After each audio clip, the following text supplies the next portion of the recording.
They said I was dead to them. But months later, I buried them with silence. At a packed family party, wine glasses clinked and fake smiles flashed. Then my parents looked me dead in the eyes and said, "In our eyes, you're already dead." Laughter echoed. People stared. I was humiliated, erased. That they forgot one thing about the dead.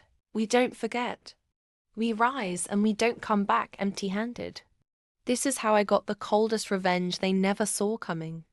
And when they came crawling back, I buried them in one sentence. I've always been the black sheep, too bold, too honest, too me. I didn't follow the family rules. Didn't take the path they planned. And apparently, that was enough for a public execution, socially speaking. The party was full of people. Aunts, uncles, old friends, business partners, everyone who mattered to them.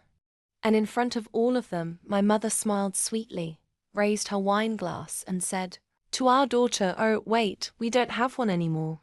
Everyone laughed, thinking it was a joke. Until my father added, "In our eyes, you're already dead." My knees almost buckled. But I stood there frozen, exposed, humiliated. I left in silence. And I stayed gone. Fast forward 4 months. I had rebuilt everything: my career, my mental health, my peace. And just when the scars started healing, they came knocking. Literally.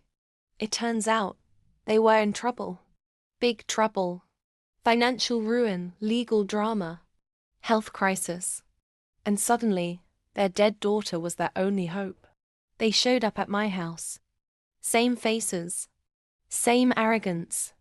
A fake smile plastered over desperation. They rang the doorbell. I looked through the peephole. Then I opened the door just an inch and said, "Dead people can't speak, you know." Then I closed it. And locked it. But here's the kicker. They didn't know I had written a memoir. A raw, unfiltered story of my life, including that party. I didn't name names. I didn't need to. The story hit #1 in personal essays on Kindle in a week. TikTok found it. Instagram picked it up. People related. And suddenly, I was the daughter people cheered for. They became the faceless villains in everyone's comment section. Then came the press. A podcast interview. A book club invite. And my favorite moment. When a lawyer representing a certain family acquaintance contacted me. Turns out, that party humiliated more than just me. Turns out, others were watching. And they were done staying silent. They tried to erase me to protect their image. But I used their silence to write a louder story. And now, I'm not just alive. I'm immortalized. If anyone's ever tried to bury you, remember, you're not buried. You're planted. Grow louder. Rise stronger. Hit subscribe for more jaw-dropping stories of redemption, revenge, and rising from the ashes. You won't believe what I'm exposing next.